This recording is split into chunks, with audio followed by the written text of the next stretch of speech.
Le chef du gouvernement, moi je lui ai posé la question en sortant, je lui ai dit est-ce que vous avez essayé d'appeler le chef du gouvernement suédois? Il m'a regardé sans me répondre et moi j'ai posé la question, je connaissais la réponse bien entendu. Peut-être que beaucoup de gens confondent fédération avec MONIF, c'est tant mieux parce que je pense que j'ai bien communiqué autour, que j'ai fait ce que j'avais à faire, peut-être pas assez, mais toujours dans cet esprit fraternel, dans cet esprit de solidarité avec mes camarades, que ce soit au niveau du CNI, au niveau du PATS. Maintenant, les problèmes psychologiques des gens, moi je peux leur recommander un psy, mais moi je n'en suis pas. Moi j'ai dit que la plateforme de la fédération, c'était la deuxième plateforme politique la plus importante dans l'histoire moderne du Maroc, après celle de la Kouta. Maintenant il faut s'y accrocher, il faut sortir des débats d'enfants qui ne sont pas contents, qui ne sont pas des politiciens arrivistes véreux qui veulent se greffer. Moi ça ne m'intéresse pas du tout un poste comme celui-là.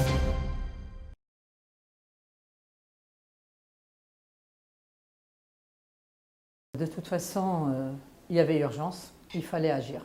Mais la stratégie du PSU concernant le comment régler la question du Sahara est très très connue. D'ailleurs, je n'ai pas hésité à la rappeler lors de la réunion qui m'avait rassemblé avec les autres chefs de parti. C'est-à-dire que le Maroc devait mettre en place une stratégie participative dans laquelle seraient impliqués les acteurs principaux pour nous rapprocher de la solution. Moi, j'ai estimé que c'était peut-être le début de cette stratégie participative. Et d'ailleurs, j'avais exigé à ce que la délégation que j'allais présider soit composée de gens de gauche. Et voilà, donc je suis allée défendre ce dossier auquel je crois et que le parti soutient depuis des dizaines d'années avec force, avec l'approche PSU.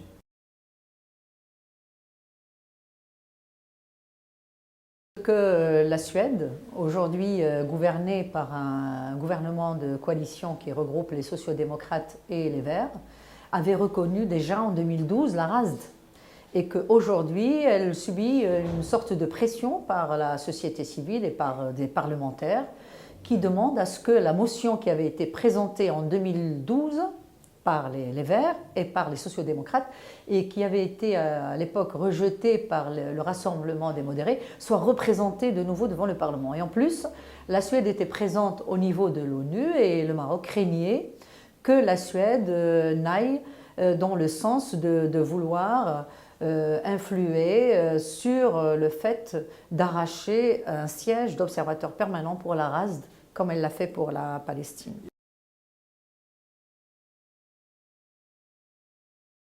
Non, on m'a déjà posé cette question, j'ai répondu que non.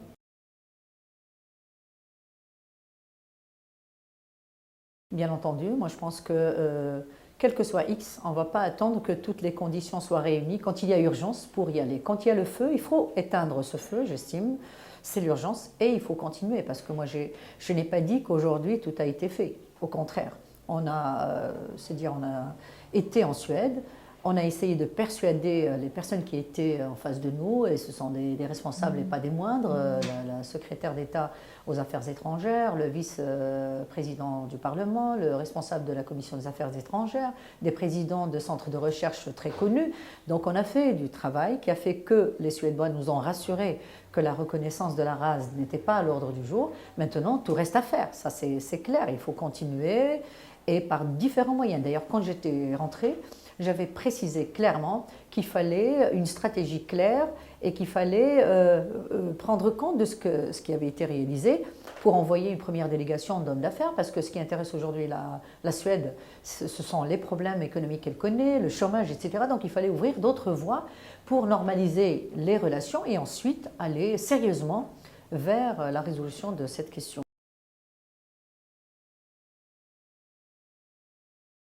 Ben, ça ne s'est rien fait, il ne faut pas me le poser à moi. Moi, je pense que ce dossier, comme vous le savez, il a toujours été accaparé par une seule région et c'est l'État qui n'a pas fait son travail. Nous, en tant que parti de gauche, on a été de tous les combats, on a été dans différents séminaires, différents congrès internationaux où la question du Sahara a toujours été pour nous une priorité. Je pense qu'on l'a défendue de manière très très sérieuse et très claire.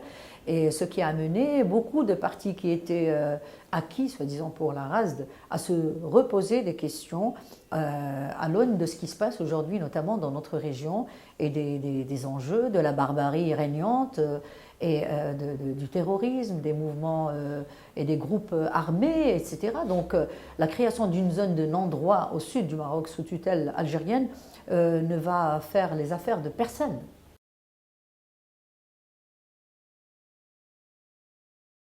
La question de l'information et de l'accès à l'information, c'est très important.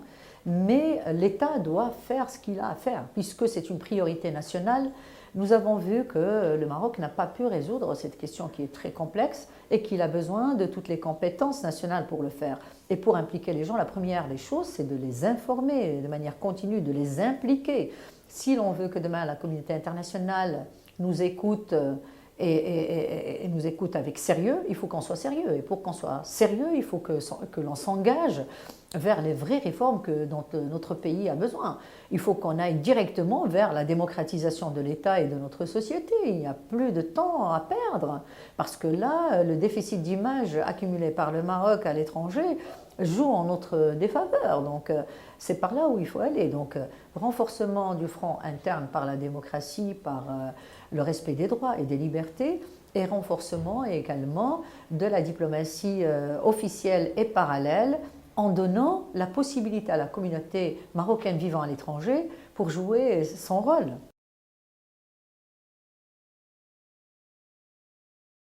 Enfin, briefer, c'est peut-être pas le mot. Nous avons demandé qu'est-ce qui se passe. Parce que nous aussi, on avait des éléments, bien entendu, à notre portée. Qu'est-ce qui se passe? On nous a informés. Il y a feu en la demeure dans la mesure où on craint que la Suède, qui cherche à avoir un siège au niveau de l'ONU, ne soit dans la précipitation de reconnaître la RASD pour rallier à elle les voix africaines qui sont acquises pour l'Algérie.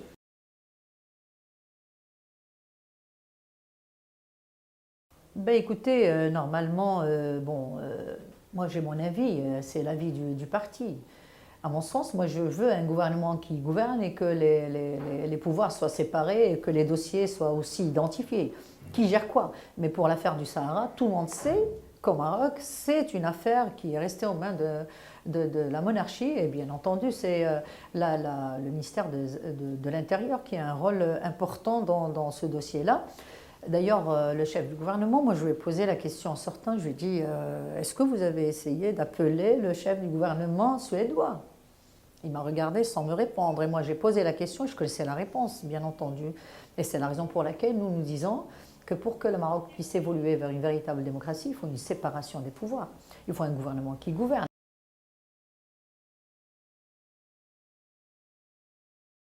Pas du tout.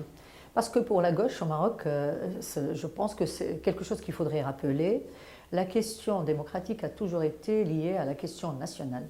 Pour nous, depuis toujours, Sibn Saïd Aïtidar, qui est un camarade exceptionnel, qui était à la tête de l'armée de libération nationale, était au sud du Maroc, était prêt à libérer déjà en 1956 les provinces du sud.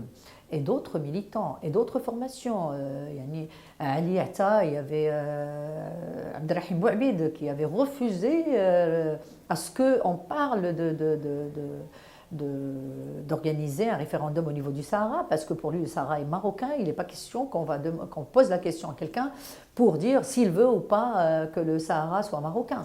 Donc l'histoire de la gauche, ce n'est pas éteindre c'est vraiment prendre conscience d'une affaire qui est d'une grande importance, qui a été mal gérée au Maroc, mais que nous avons essayé de gérer à notre manière, mais tout seul on ne peut rien faire. Aujourd'hui, si la stratégie participative que nous avons toujours demandée va être mise en place, on est les premiers à être preneurs, c'est-à-dire à les défendre avec notre manière. Il ne s'agit pas de nous briefer sur le comment. Le comment, nous, on le sait à notre manière, à notre façon. C'est comme ça que j'ai agi de toute façon. Je n'ai pas agi pour aller défendre l'indéfendable. Vous voyez, donc j'étais allée pour leur dire que le Maroc lutte depuis l'indépendance pour la mise en place d'une vraie démocratie, que c'était notre projet de mettre en place une monarchie parlementaire, la séparation des pouvoirs, le respect des libertés, l'autonomie et la transparence de la justice. C'était ça notre projet, et que ce projet concernait les 40 millions de Marocains. Et qu'aujourd'hui, face à 100 000 ou à 150 000 de séparatistes qui sont nos frères, qui veulent se séparer, je respecte tout à fait, mais il fallait que la communauté internationale prenne en compte ce qui se passe. Ce sont des Marocains qui veulent se séparer, eh bien il faut aider à une solution pacifique qui puisse préserver les intérêts des uns et des autres et non pas jouer en faveur de certains projets impérialistes, de certains projets qui voudraient réviser la carte géographique de notre région et pas du tout dans l'intérêt de nos peuples.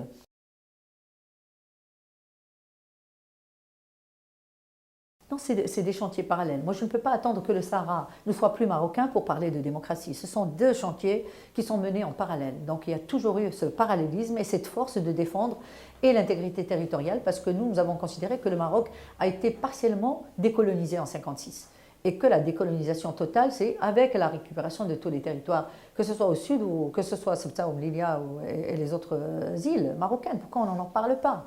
Donc, pour moi, la question le droit d'un peuple à récupérer sa pleine souveraineté sur l'ensemble de son territoire est un droit qui ne peut pas être relégué aux calendes grecques. C'est-à-dire on va attendre la démocratie, je n'attends rien.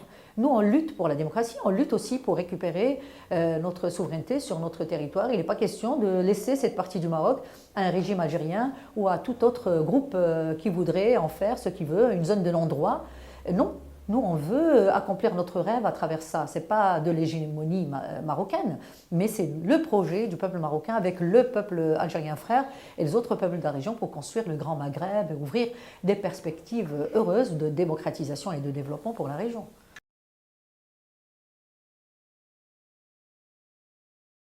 Écoutez, moi, je ne suis pas d'accord avec vous, il n'y a pas de division. Il y a des incompréhensions.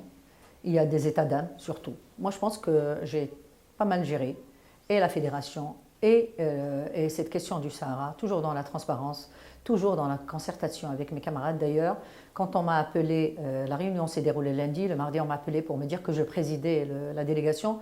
J'ai tout de suite posé la question, cette délégation est composée de qui? On m'a dit, il va y avoir avec vous le SFP et le PPS. J'ai dit tout de suite, vous appelez mes camarades de la Fédération de gauche démocratique, parce que pour nous, cette question du Sahara, c'est une question fondamentale sur laquelle nous travaillons ensemble.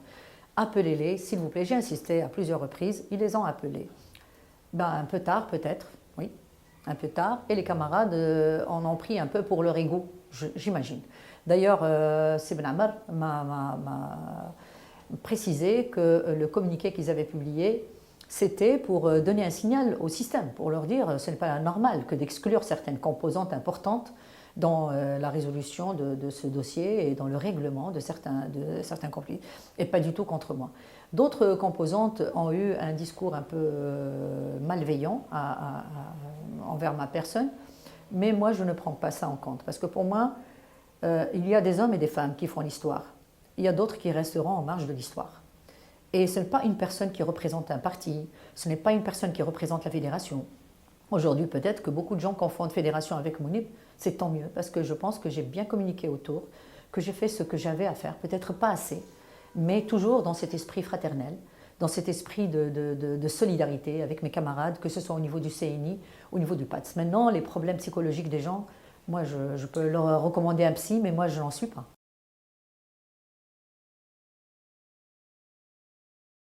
Ben oui, mais ça dépend de comment ça va se passer. Ça dépend de comment ça va se passer. Moi, je ne suis pas pressée pour aller vers un deuxième mandat. Ce n'est pas m'éterniser au poste de secrétaire national qui m'intéresse. Moi, c'est le projet qui doit avancer. Moi, j'ai envie de voir un PSU très très fort, un PSU qui se reconstruise, un PSU qui soit présent partout et une fédération forte autour de son projet politique que j'estime étant un projet très important. Moi, j'ai dit que la plateforme de la fédération, c'était la deuxième plateforme politique la plus importante dans l'histoire moderne du Maroc, après celle de la Koutla. Maintenant, il faut s'y accrocher, il faut sortir des débats d'enfants qui ne sont pas contents. Il faut aller vers là où il faut aller. C'est un très grand projet, très sérieux, et moi j'y crois très très fortement. La meilleure manière de la défendre, c'est qu'on soit gouverne ici au Maroc et qu'on construise la démocratie, qu'on construise la pleine citoyenneté, qu'on aille vers les lois qui vont mettre en place l'état de droit au Maroc et le respect de ces droits, qu'on aille vers la reconsidération du politique lui-même et vers la construction de l'école publique et la santé publique et tout ce chantier. Parce que si on travaille au-dedans, de l'autre côté, ils vont nous respecter et la question du Sahara n'aura pas besoin d'un ambassadeur. parce que les ambassadeurs, ce seront tous les Marocains qui sont contents de vivre chez eux. On aura des gens qui voudront venir vivre chez nous, on sera tellement bien dans notre dignité, dans notre respect du citoyen marocain. C'est ça, moi je veux travailler dedans pour que le Maroc rayonne à l'extérieur.